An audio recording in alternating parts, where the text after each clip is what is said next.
Mä luulen, että joskus on ollut sillä lailla, että ei mitään rockia. Niin on, niin ei mitään rockia. Joo. Koko rockia ei saa olla kristillisessä musiikissa. On ollut tämmöistäkin. Jotkut on sitten tajunnut, että se on ihan hyvää, että niin kuin Paavali sanoi, että mitä sillä väliä, miten evankeliumia julistaa. 5, 4, 3, 2, 1.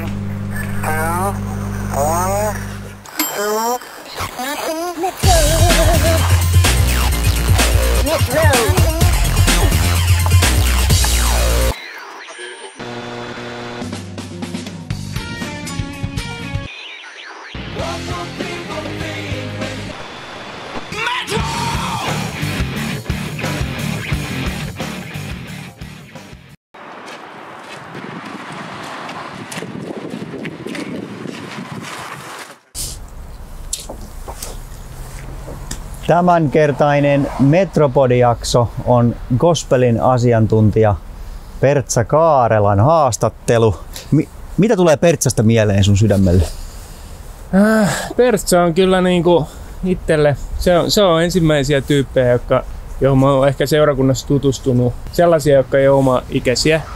Ja sitten niin varmaan ensimmäiset niinku tämmöiset kristilliset metallibändit. Se nauhoitti joskus Ysärillä mulle Holy Soldieria niin kasetille, se tulee mieleen mulle aikana. Eli aika tärkeitä niinku tämmöitä juttuja. Joo, vähän samanlainen tarina mulla. Pertsa mut gospel-musiikin pariin lapsena ohjas ja on ollut leirillä isosena. Varmaan sullekin onko ollut? Joo. Eli seurakunnan toiminnasta tärkeä kaveri. Ja nyt me päästään hänen kotiinsa, Pertsa Kaarelan kotiin siis gospel-pyhättöön ja kutsutaan metropodilaiset mukaan tai metrolaiset mukaan sinne. Tervetuloa, katsotaan mitä tulee. Jännittävää. Kyllä, tää on tämmönen niinku pyhiin vaellus. Tää on vähän, kun Pertsalla, jos oot käynyt, niin se on kuin museo hyvällä tavalla tällainen niinku, siellä on mielenkiintoista kaikkea vuosikymmenien niinku tämmöistä kertymää.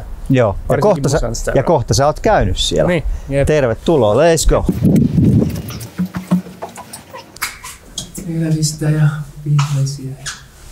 Meidän kotitalo näkyy.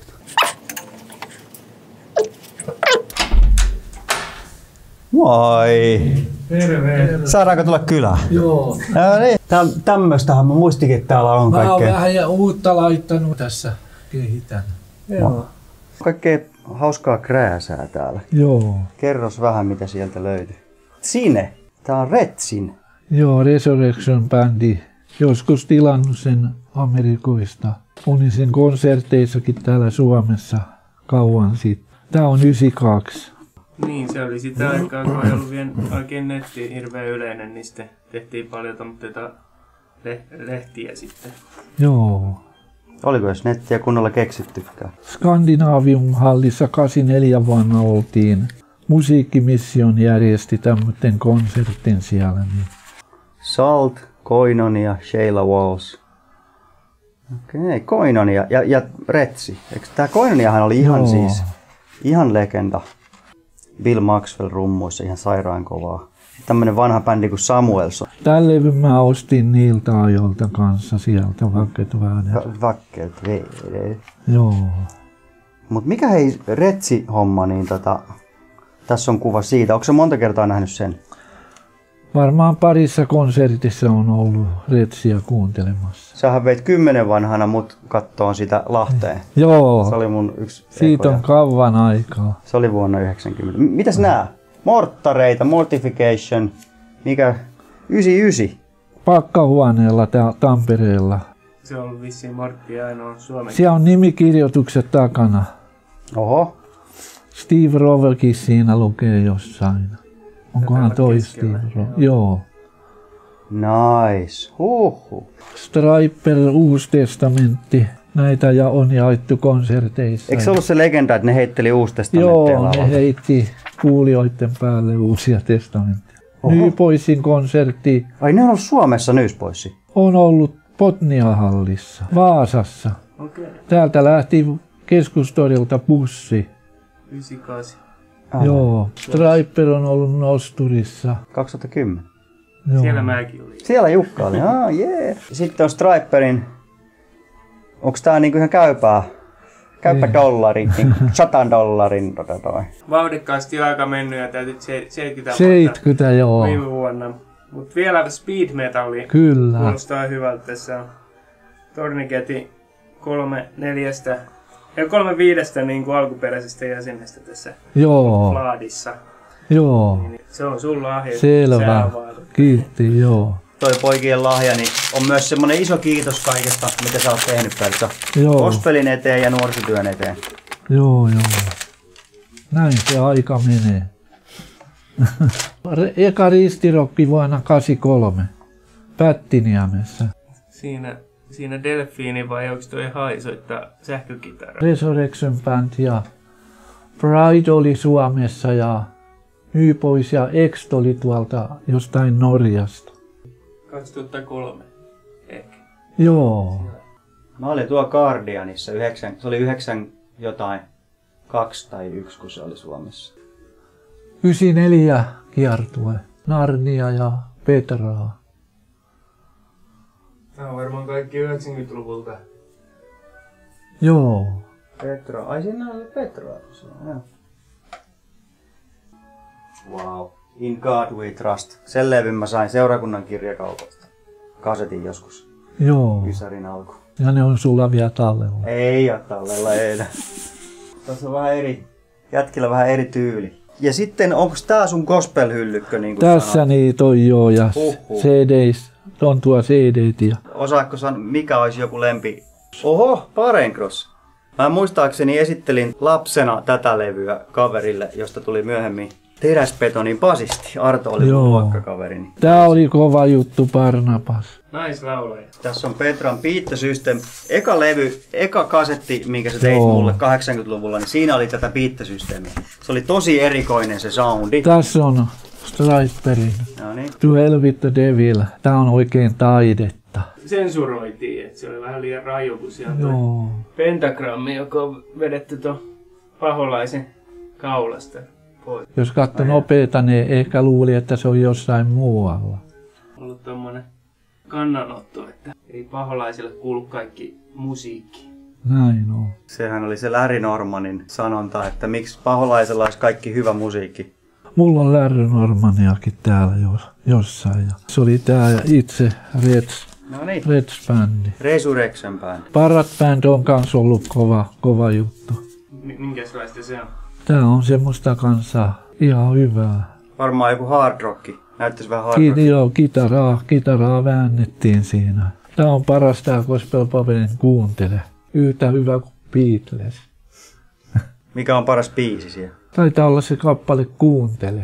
Pitää varmaan sit kuunnella. Tarvo itse. Oi! Jouheita kaikuja, miten se on toistepäin. Kauheita joo. Tosiaan on paljon hyvää. Jaakko Löytty on kanssa kova juttu. Itse Seppo Lindell. Se on ollut Tampereella sellainen gospelin Niin onkin joo. kärkinimi ja Joo. studiovelho. Ollut. Joo. Ja PC:läinen kitaristi Mikaeli isä. Katsotaan, että mitä muuta.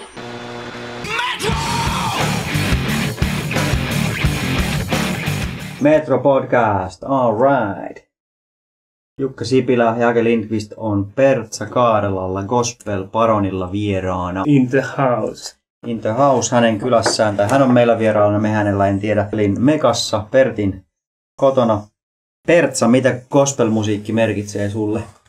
Joo, sitä on ihan mukava kuunnella mielentilan mukaan. Koska ensimmäisen gospel-levyn sait? Se oli joskus 81 niillä maina. 81, okei. Mikä on ollut semmoinen, joka on niin kuin ollut ensimmäinen, vähän niin kuin muuttanut sun musiikkimakua, tai jos olet oikein innostunut niin kuin kristillisestä musiikista, niin mikä on ollut ensimmäinen semmoinen muisto, joka tulee nyt mieleen? No ihan eka oli Boanerges. Ei Lari, vaan Leevin bändi. Okei. Okay. Ja sitten sen myötä on tullut sitten nämä kaikki, mitä tässä esiteltiinkin, Redsit ja Bloodgoodit ja Parencrossit ynnä muut. Kristillinen tämmöinen rock-musiikki, Joo. niin se tuli sun elämään 80-luvun alussa. Joo, kyllä. Oliko se silloin, miten siihen suhtauduttiin niin kuin muut seurakunta-ihmiset, mitä ne ajatteli tällaisesta? Toiset kuunteli ja toiset ei sitten jaksanut kuunnella eikä keskittyä. Oliko kovaa vääntöä siitä sitten, että joudutko sä perustelemaan vaikka, että sä kuuntelet jotain tämmöistä rockia ja heviä? No eipä siitä paljon puhuttu, että kaikki ei kuunnellut ja toiset kuunteli. Niin, ja sitten kuunteli kotonaan tai niin, konserteissa, että kyllä. Ei sitä silleen. Niin oliko siis, sä olit siis tullut Tampereen helluntaiseurakuntaan, oliko se 70-luvulla vai koska? 75. Okei, niin oliko siellä tämmöistä gospel-rockia? Oli joo, kyllä sielläkin konserttia pidettiin ja tällä. Ja Muistatko, että oliko 70-luvulla jo? Vai oliko se enemmän kuoromusiikkia? en muista enää kyllä. Saalemilla esiintyi tämä Faith ja Gospel Power silloin. Olisikohan se ollut 70-luvun loppua? Mä en tarkkaan muista enää. Vai 80-lukua. Sä sanoit, että tulit uskoon 75, niin miten, oliko siinä semmoinen ajatus, mitä siihen uskoon tuloon silloin niin kuului? Tai miltä se tuntui? Muuttuiko elämä paljon? Kyllä joo, uskoon tullessa muuttui elämä, että silloin mä ihastuin niihin seurakunnan yksinkertaisiin lauluihin ja sen ajan hengellinen laulukirja niin niihin hengellisiin lauluihin, että se oli niin kuin ensimmäinen. Ne oli hyvä mun elämälleni. Sä olit ihan silloin niin sanottuun Ylivainion aikaa. Joo, kyllä. Näitkö koskaan Niilo Ylivainio alku? Joo, kokouksessa olin. Että Niin, ja jossain videollakin näkyy, televisiosta on tullut, missä sä oot jossain. Joo, on. Joo, se oli varmaan joskus vuonna 77-78. Niin silloin tehtiin Niilo Ylivainiosta dokumentti ja sä esiin suokin näkyi siitä. Joo, pitää paikkansa. Hienoa. Löytyykö se Yle-areenasta? Liittyykö joku kirja vai joku semmoinen uskoon tulo? Uskoon tulin semmoisen kirjan kautta kuin Maa entinen suuri planeetta, Hal Lindsey. Ja tavaratalosta menin ostamaan Raamatun ja aloin niitä lukeen ja tutkiin. Sitten omissa oloissa tulin uskoon. Eka Raamatun käännös, mitä mä luin, oli Uusi testamentti nykysuomeksi. Ja siitä se lähti sitten. Uusi elämä. Miten sä päädyit helluntaiseurakuntaan sitten? Työpaikalla yksi nainen sanoi, kun se oli helluntaiseurakunnasta, että tuu Saalemiin, ja mä menin sinne sitten. Siellä oli suuri kokous, se oli ihan täynnä se temppeli. 6.9.75 oli ensimmäinen tilaisuus Saalemissa Tampereen helluntaiseurakunnassa. Ja täynnä väkeä. Täynnä. Siellä oli semmoinen tapahtuma, että se meni ihan täyteen se. Siellä yläsalissa, niin siinä parvekkeella, niin siellä patterien päällä istuttiin ja portaiden päällä. Se oli niin täynnä silloin. Ja kuukauden päästä 50.75 kävin kasteella.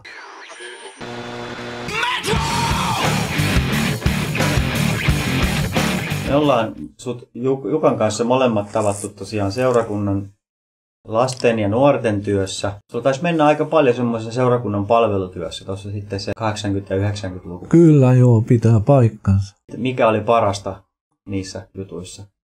No kyllä ne kaikki on ollut ihan hyvää aikaa. Että paljon oli leireillä ja Kuarossa lauloin 70-luvun lopusta koko 80-luvun, niin olin Kuarossa.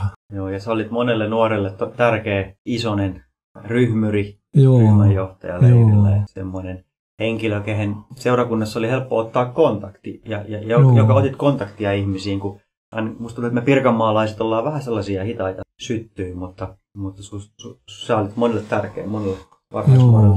Joo, mä muistan itse, oli varmaan joku 8-9-vuotias poika ja Kausjärven leirikeskuksella sitten oli leirillä ja pelattiin koronaa silloin. Sitä semmoista niinku pöytäkurlinkin kaapasta peliä joka ei liity tähän nykyaikaiseen koronaan juuri millään tavalla, mutta sitten mä muistan, että sä niinku pelasit mun kanssa sitä ja sitten siinä tutustuttiin, sitten kyselit vähän, että kuka sä oot ja siitä meidän kaveruus lähti sitten. Se ystävyys on kantanut tänne asti. Joo, johonkin vuoteen 2009 mä olin vielä leirillä. Oho, aika pitkä. Joo. Koska sä olit ekalla leirillä? Ekalla leiri oli Annalassa 77 ja 78. Oho. 79 siirtyi sitten sinne Kausjärvelle. 30 vuotta. Joo. Suunnilleen aika kova. Mutta toi musajuttu, niin sä oot ollut tosi monelle se, joka on esitellyt hengellisen pop- ja rockmusiikin ja sitten se, että koska sä oot keräillyt levyjä, niin sulta on saanut tietoutta ja sulla on päässyt kuuntelemaan ja äänittelemään. Joo. Silloin ääniteltiin kaseteille. Haluaisinkin esitellä. Löytyi tuolta hyllystä tää Holy Soldierin levy. Muistaa joskus 90-luvun loppupuolella, niin äänitit mulle vähän terapiaa kasetille ja sitten jäi pari minuuttia, muutama minuutti niin jäljelle siitä kasetista. Mä varsinkin Stranger ja See No Evil biisit on tullut tutuksi, koska ne mahtui siihen terapia-juonalevy putkeen mukaan. Olihan sitä niin kuin jotain Metallicaa ja tällaisia muita varmaan kasarihittejä kuuluu, mutta niin kuin tää oli sitten semmonen edelleen niinku kolahtaa noin Holy Soldierin hitit kyllä itselle. Tossa mä jo näytin semmoista Petran Beat the System-levyä, mitä joskus sä äänitit mulle Outi Terhoa ja Petran Beat the Systemiä ja jotain tällaisia ja Retsiä ja tällaisia sekalaisia. Se oli ihan eka, mitä mä varmaan 7 vanhana sain kuunnella sitten, että on olemassa tämmöistä kristillistä rockmusiikkia. Yleensäkin musiikin maailma rupesi aukeneen siinä, mutta vähän myöhemmin tuli sitten tämmönen bändi. Kerros jotain tästä. Joo, One Bad Beginning. Joo, se oli ihan hyvää semmoista räminämusiikkia. Se oli vähän semmoista niinku punkkia oikeastaan. Oli semmosia niinku, tässä oli vähän semmoista skeittarihenkeä ja huumoria. Ja huumori. Se oli ehkä jännä. Ja mun mielestä terapian alkuajan jutussa oli jotain vähän samantyyppistä. Aina jokunen huumoribiisi seassa, missä oli siis niinku tämmöistä funk-otetta. Jos tästä palataan vielä taaksepäin, niin siis gospel-konsertit. 81 sä tutustuit gospel-rockiin, niin miten sitten ne konsertit? Sitä mä en enää muista. 83 on ainakin. Se kirjainen on 84, joo. Ristirokit alkoi, sä esittelitkin tuossa vuonna 83. Ne oli varmaan noin vuosittaisia tapahtumia. Kyllä, joo, kyllä. Ainakin sitten 90-luvulla, niin itsekin muistan, että esimerkiksi Tampereella oli Kamarin pakkahuoneella oli usein konsertteja. Sitten oli Nokialla järjestettiin gospel-konsertti. Sitten on ollut tämmöisiä kuin loppiaistapahtuma. Muistatko tällaisen? Joo. Se oli Lempäälässä. Lempäälässä, joo. Uusi alku. Joo, sitten taisi tulla uusi alku. Joo.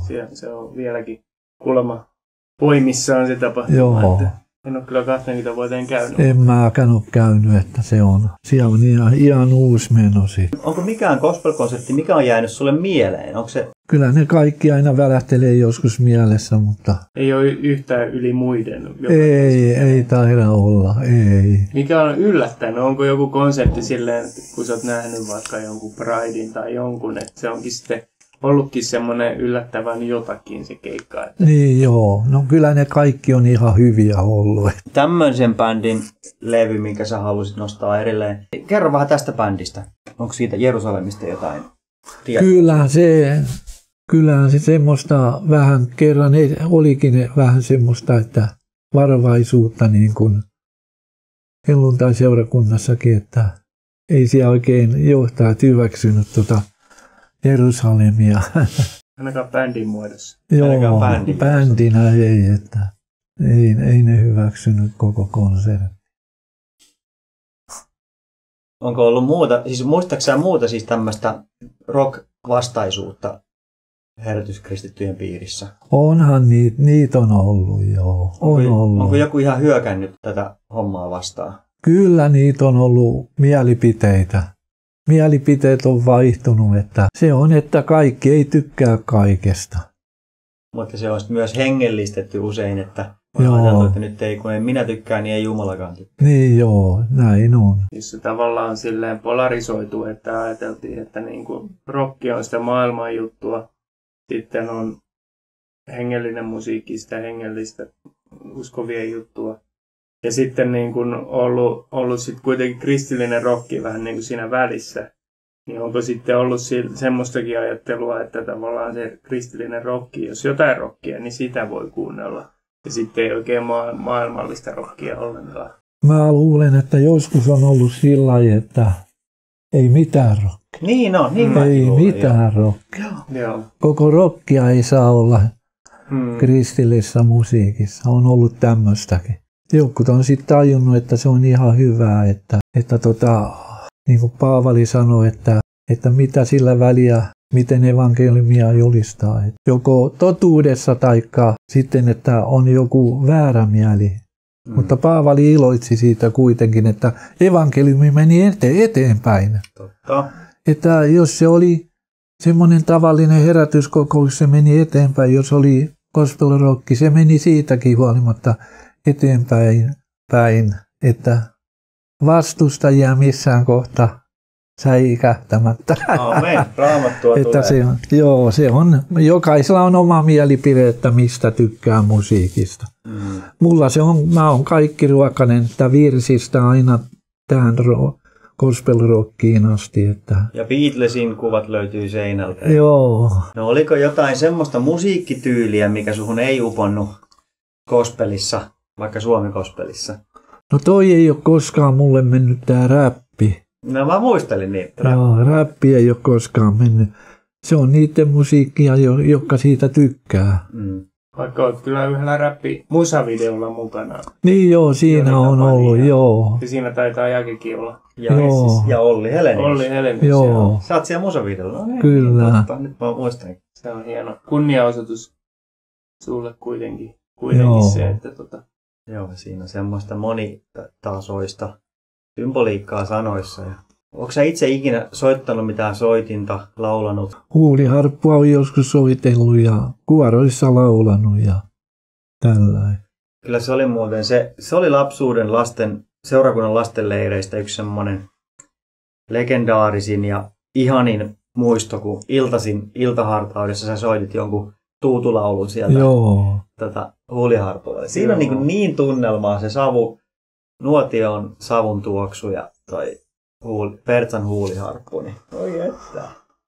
Samastun kyllä, että tulee mieleen kanssa joku leirin loppujuhla ja sitten se haikea sävel ja haikea tunnelma. Joo. Sieltä on tullut sitten huuliharpusta.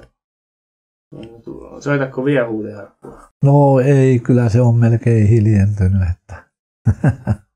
Sehän oli semmoinen, että oli vähän tämmöinen eikö se ole vähän sellainen lännen soitin? Joo, kyllä. Huuliharppu koste, eikö semmoinen joku? Näin on, joo. Ja sä oot, muistaakseni, me ollaan fiilistelty sun kanssa myös noita vanhoja Tex Willer-sarjakuvia, että lännen mies romantiikka kyllä uppoo. Joo. Joo, muistan, sulla oli leireillä aina mukana ne Tex Willereitä. Oli joo. Siellä ne aina tapahtui sitten. Mutta sitten, kun tultiin 90-luvulle, niin gospel-konsertteja edelleen oli kova metallibuumi, tuli jopa Suomestakin metallibändejä ja kyllähän sitten 2000-luvulla tuli tavallaan niin kuin uusikin metallibuumi mun mielestä. Mutta muistaakseni, että tapahtuiko gospelille jotain 90-luvulla? Muuttuiko se gospel-konserttijuttu 90-luvulla tai sen jälkeen? Joo, jossain kohtaan se sitten väheni sillä lailla. Ei niitä enää ole gospel-konsertteja. Ei ole kovin paljon. Aika muuttuu.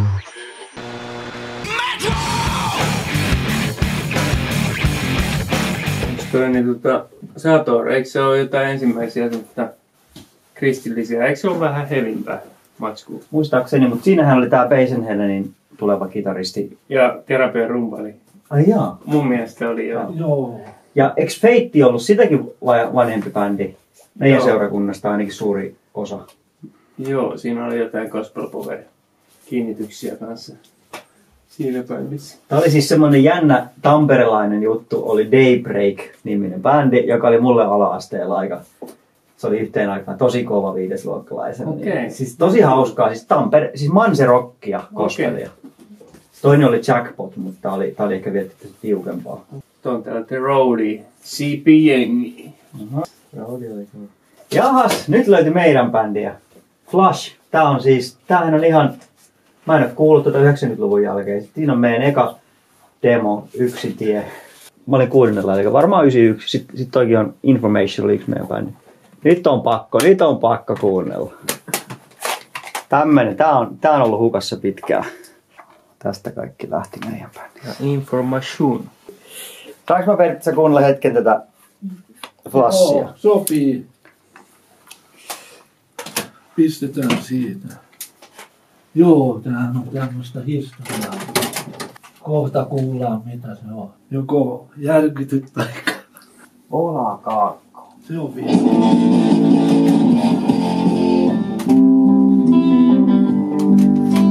Mitä tapahtuu?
Mites Pertsa, niin löytyykö vielä uutta musiikkia, jota kuuntelet, vai onko ne enemmän semmoista jotain vanhoja klassikoita, joita sitten... Kyllä, ainakin kun Radio Data kuuntelee, niin sieltä tulee, kyllä sitä löytyy. Ja kun mä kirppareita kiertelen, niin siellä tulee aina yllätyksiä.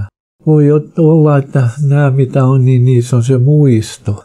Tuleeko niitä uusia bändejä enää? En mä tiedä sitäkään. Se on hyvä kysymys. Joo. Eipä niitä ihan hirveästi synny, että on paljon ylistysbändejä, vaikka puhutaan kristillisistä bändeistä. Kun kristillisessä musiikissa nykyään on tämmöinen ylistysmusiikki valtavirta, niin mitä sä siitä ajattelet? No kyllähän se on tätä aikaa, että tällaisen musiikki muuttuu. Tällaisen muuttuu, kunnes tulee aina joku toinen, että vähän eri lailla.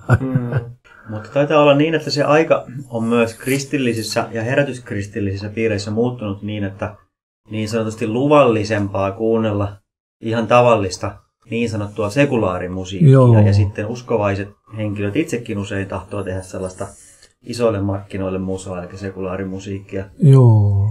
Silloin, muistatko, kun puhuttiin tällaisista asioista, 90-luvulla oli tämmöinen termi kuin tehdä ruuskat, niin ajateltiin, että Pekka Ruuska oli jättänyt hengellisen musiikin ja siirtynyt maailmallisille lavoille, ja varmaan se olikin näin. Mutta silloin sitten... oli se Livingstone-bändi, se on myös hyvä bändi ollut.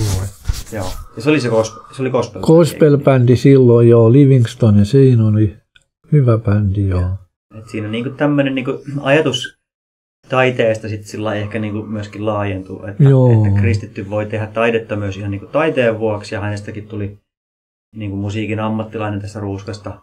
Mutta sitten se ei ollut pelkästään se taide niinku väline sanoman viemiselle. Niin...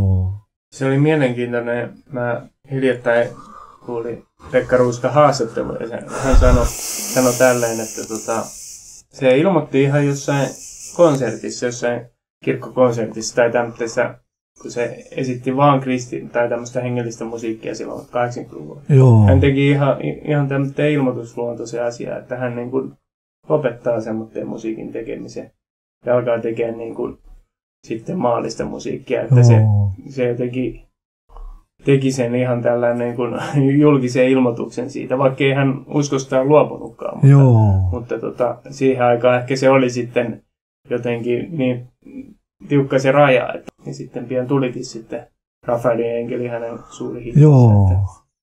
Mites mieltä sä oot semmoisesta ajatuksesta, että jääkö ihmisen musiikkimaku tai semmoinen niin kuin musiikki, jota se jää fiilistelemään, niin jonnekin nuoruuden vuosikymmeniin. Esimerkiksi sä mainitsit tuossa bändejä vaikka 60-, 70-, 80-luvulta, ehkä sellaisia sun suosikkeja, niin onko se silleen, että usein niin kuin ihmisen musiikkimaku, niin se kuitenkin kumpuaa vähän sieltä omista nuoruusvuosista? Se voi kyllä tällä olla, että kyllä se näin on, että vaikka jotain uutta tulisi, niin kyllä jokaisella on aina se määrätty vuosikymmen, mitä tykkää kuunnella. Kyllä se totta on, että jokaiselle jää muistot. Onko sun lapsuudesta tai ihan nuoruudesta silloin ennen uskoontuloa ajalta, niin onko sieltä jotain lemppareita noussut nyt iäkkäämpänä kuuntelet? Kyllä, mä Mä tykkään kuunnella paljon tuommoista musiikkia 1900-luvun alusta alkaen näihin päiviin, että kyllähän sielläkin paljon on semmoista hyvää viihdemusiikkia. Joo, ja sit se on vähän silleenkin myös, että vaikka ei ehkä ihan lapsena välttämättä kuuntele hirveästi musiikkia tai kuulee vaan sitä, mutta jää ne niin kuin äänimuistot sitten ja sitten niin kuin myöhemmin saattaa ehkä palata niihin ja ne vie sit niihin aikoihin hyvin, jolloin niin kuin on ehkä imennyt sitä niin kuin musiikkia sitten vähän eri tavalla, kun kaikki on niin uutta. Ainakin Olavi Virtaa me ollaan joskus Pertsan kanssa yhdessä fiilistelty. Joo, Olavi Virta. Ja... Se ei ollut ihan mun lapsuuden musiikkia, mutta sen mä oon löysin myöhemmin, tykkäsin siitä haikeudesta. Kyllä niitä, joo. Sitten ei välttämättä iske Olavi Uusi Virta. Että... Niin joo. Tuliko koskaan Hurrikanes eteen? Kyllä sitäkin joo, että kyllä Hurrikanesiakin. Suomalaisille monelle se oli semmoinen ensimmäinen kova sun ikäluokassa. Kyllähän se Beatles ja nämä kaikki niin tuntui silloin rockilta. Niin. Että se oli sen ajan musiikkia. Että tähän päivään ero on se, että nyt se soitetaan kovempaa. Vaikka silloinkin oli oikeat konsertit, niin kyllä niistäkin tuli volyymia. Ei välttämättä ollut vielä hirveästi säröä kitaroissa tai tilutussooloja tai tuplapedaaleja, mutta sitten ehkä mun sukupolvelle niin se kuulostaa aika kevyeltä rockilta. Joo, silloin kyllä. Se on ollut radikaalia. Silloin se oli. Niin kyllähän Black Sabbath vissiin lasketaan, että jonkin sortin heavy metallin aloitti. Kyllä, joo. Ja puhutaan silloin jostain ainakin 70-luvusta. Varmaan vuonna 70 tuli niitä eka levy, muistaakseni. Joka keikalla toivottu Paranoidia ja Iron Man. Niin se Soittakaa Paranoid. Niin, kyllä. Niin sekin on, se on vaan Suomessa. Muissa maissa ei huudeta sillä. Ei, se on vaan suomalaisten juttu se Soittakaa Paranoid.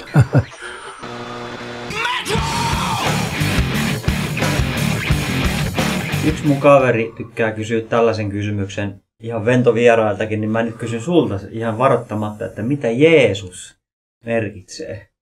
Joo, se on parasta, kun tuli uskoon ja sai antaa elämänsä Jeesukselle ja seurakuntaelämä ja lukee Raamattua ja rukoilee silloin, kun jaksaa. Ja jos tulee tilaisuutta, voi muillekin kertoa näitä hengellisiä asioita. Se tietysti on se tärkein asia. Sun olemuksesta ja uskosta semmoinen levollisuus heijastuu ja ei mikään tiukkapipoisuus, vaan levollisuus ja luottamus Jumalan armoon. Mitä on semmoisia hengellisiä oppeja, mitä sä oot sieltä oppinut, semmoisia tärkeitä juttuja, mitä vuodet Jeesuksen kanssa on niinku opettanut? No se on, että vanhurskas on elävä uskostansa, että ei eletä tunteista, vaan uskosta Jeesukseen. Usko ainoastaan, sanoo Raamattu. Se on meidän tehtävä uskoa Jeesukseen. Siitä saa iankaikkisen elämän. Raamattua sanoit, että sä luet. Onko siellä jotain lempikohtia? Se on se koko Raamattu, että koko Raamattu. Onko sä siis kova lukeen ihan alusta? Kyllä. Joo. Kova jätkä. Koska ainakin muistat ulkoa selvästi jakeita, sieltä tulee. Kyllä, jotain tulee aina mieleen. Eikö toikin ollut Raamatun jaettoi vanhurskassa? Joo, kyllä. Kyllä. Missä se löytyy? Se on varmaan roomalaiskirja ja sitten joku pikkuprofeetta sieltäkin löytyy. Vanhurskas on elävä uskosta. Uskostansa ja uskosta. Aivan, okei. Niin kun sulla on se vanha testamenttikin hyvin hallussa, niin sit sä huomaat, että kuinka siellä on Uudessa testamentissa lainattu sitten vanha. Joo, kyllä. Ja varmaan edelleen niin joillain ihmisillä on tämmöistä, että niillä on tämmöisiä lempisaarnaajia, että ne tykkää kuunnella. Niin oliko sulla jotain sellaista saarnaajaa tai siis kristillistä opettajaa, pastoria tai muuta, niin joka vaikutti suhun ja kestä sä kenen jutut uppos? Joo, kyllä sitä aikoinaan oli tää Kauko Hostikka ja Heikki Lappalainen. Niitä oli mukava kuunnella. Tamperelaisia? Joo, seurakunnan johtajia. Oliko niitä aikoja, kun seurakuntaa just tulitkin? Joo, kyllä. Onko sulla jotain suosikki hengellistä laulua tai tämmöistä virttä? Päivittäin laulan tuosta hengellisestä laulukirjasta. Kääntelen sivua ja siellä vähän matkaa laulan niitä lauluja täällä. Oikeasti, wow. Joo. Hieno. Sehän on siis semmoinen, että esimerkiksi varmaan Jukka sun sukupolvi, niin vähän musta nuoremmat, niin ette välttämättä siihen hirveästi tunne niitä hengellisen laulukirjan lauluja. Joo. Se onkin kova tämmöinen kulttuurin ja hengellisyyden muoto. Kun rukoilee ja lue Raamattua, niin sit saattaa jonkun laulun laulaa muutaman säkeistön. Ja yksi kappale on se, kaiken matkaa Jeesus johdattaa. Se on hyvä kappale. Sitähän sä osasit soittaa myös huuliharppua. Joo. Mä muistan, itse olin 10 vuotta sitten tuolla Kanadassa harjoittelussa seurakunnassa ja siellä oli sitten tämä Kanadan suomalainen Salem-seurakunta, jossa oli sitten varmaan sun ikäpolven ihmisiä paljon ja sitten ne oli sellaisia, jotka oli tullut joskus 60-luvulla ehkä sinne Kanadaan muuttanut ja mä menin niiden sitten rukouskokoukseen ja ne toivoi multa, että mikä sun lempilaulu täältä hengellistä laulukirjasta? Joo. Mä sanoin, että eihän mä tunne niitä, koska ei mun sukupolvi ole sitten niitä laulanut, että he tunsi varmaan ulkoa sen. Että se kertoo siitä että muutoksesta, että kuinka sitten nykyään on näitä ylistyslauluja. Joo. Helluntai-liikkeessä se oli iso juttu se hengellinen laulukirja ja varmaan vapaa kristillisissä kirkoissa oli aika samoja lauluja. Joo. Toki osa niistä löytyy myös ihan luterilaisista virsikirjasta, mutta se on ollut vielä vanhempi kirja, pitkä kirja ollut joskus. Se oli ennen Pertsan aikoja. Joo, se oli mullakin. Mulla on vieläkin se. Mä ostin sen pitkän kirjan joskus vuonna 76. Okei, se on ollut käytössä sun aikana. Mä luulen, että se on joku ihan sairaan vanha. 70-luvulla ja 80-luvulla siitä laulettiin. Kyllä vielä 30 vuotta sitten kokoukseen meni, niin kyllä oli hengellinen laulukirja hyvä olla mukana. Joo. Sieltä niin kuin sanottiin numerot aina. No mitäs Pertsa, olisiko sulla nuorille muusikoille jotain, mitä sä haluaisit sanoa, tai muusikon aluille, kun tuo meidän seurakunnan teini-illoissa pyörii ihmisiä, jotka osaa soittaa, mutta niin, olisiko sulla jotain vanhalla musadikkarilla, jotain terveisiä? Niin, että jos osaa jotain soitinta soittaa ja laulaa, niin kyllä sitä voisi bändin perustaa tai ruveta laulaan. Että kyllä, siitä vaan eteenpäin. Niin, mä laskeskelin, että sulla on täällä melkein 4000 äänitettä täällä asunnossa. Onko niin Striperista sulla enemmän tavaraa vai Beatlesista? Voi olla, että on Beatlesista enemmän. Joo. Onko jotain, mitä haluat sanoa gospel-dikkareille? Vielä jotain terveisiä? Ja jos haluaa äänitteitä kerätä, niin kyllä näitä on vielä vinyylikauppoja ja CD-tä saa ja kirppareilta saa näitä äänitteitä. Jos haluaa ostaa semmoista äänitteitä, mitä voi koskettaa. Niin joo, eikä pelkkään. Joo. Mites mieltä sä oot tosta, kun kaikki menee nettiin? Sulla kai tietokonetta täällä ole, eikä? Ei, joo. Niin se on, että kaikki menee eteenpäin, että onhan radiossakin kanavia vaikka kuinka paljon, niin siitä saa valita. Muuten me halutaan kiittää sua tosi paljon, Pertti, tästä haastattelusta ja myöskin kun avasit meille kodin, joka on tämmöinen tosi hieno gospel-aarteisto ja tämmöinen. Täällä on historian havinaa. Kun me tässä lopetellaan haastattelu, niin mikäs biisi laitetaan soimaan? Joo, täytyy miettiä. Minkähän voisi laittaa? 4000 äänitteestä, niin sitten vielä 10-kertaistetaan biisimäärä. Paljon on. No niin, katsotaan mikä löytyy. Joo. Kiitos.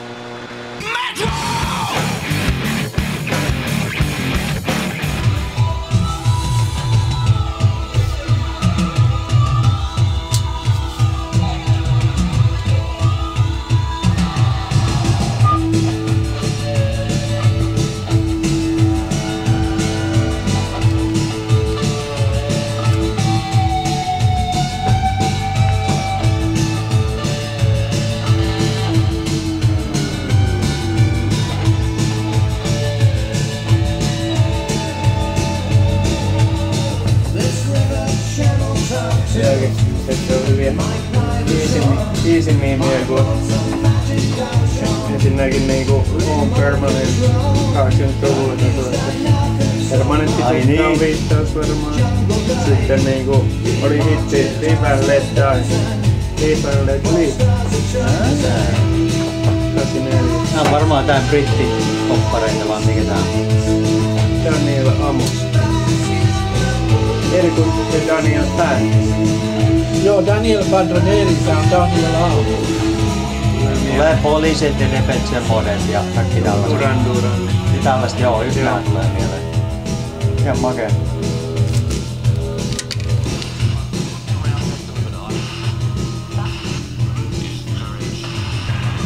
Bensaa Suomessa. Eikö tankissa? Oi että Volvo Amazonin kannassa.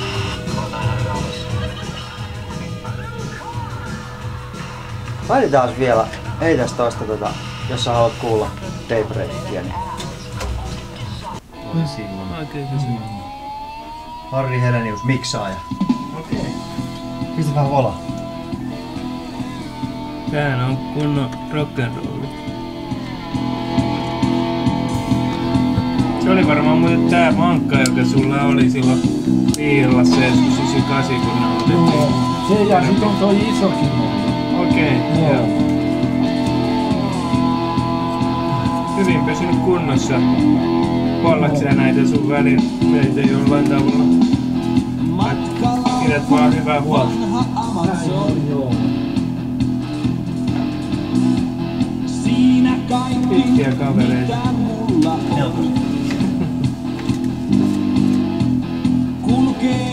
Tässä on jotain tuosta Jetsetsoa.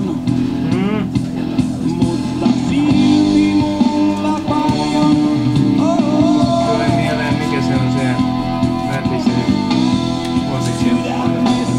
Niin se oli näitten seuraava. Okei, se Tää jatko siitä. Eikö siis se jatko tästä? mikä sehän mä tiedän. Tää oli kyllä nää Veisen Helnin kanssa vielä mun mielestä oli samalla keikolla. Joo, ja on ollut varmaan niinku sen päätin keikolla. Niin se moisi.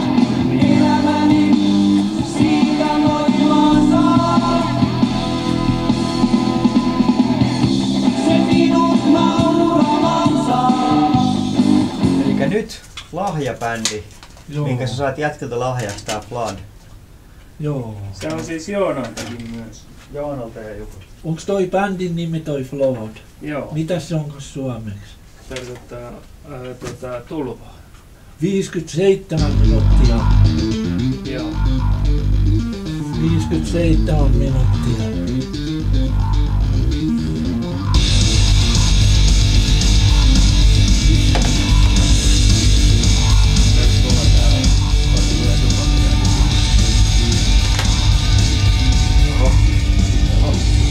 Eikä jyti.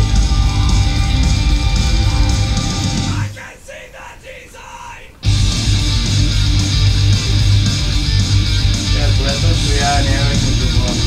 Kiitti hyvästä CD. Metal!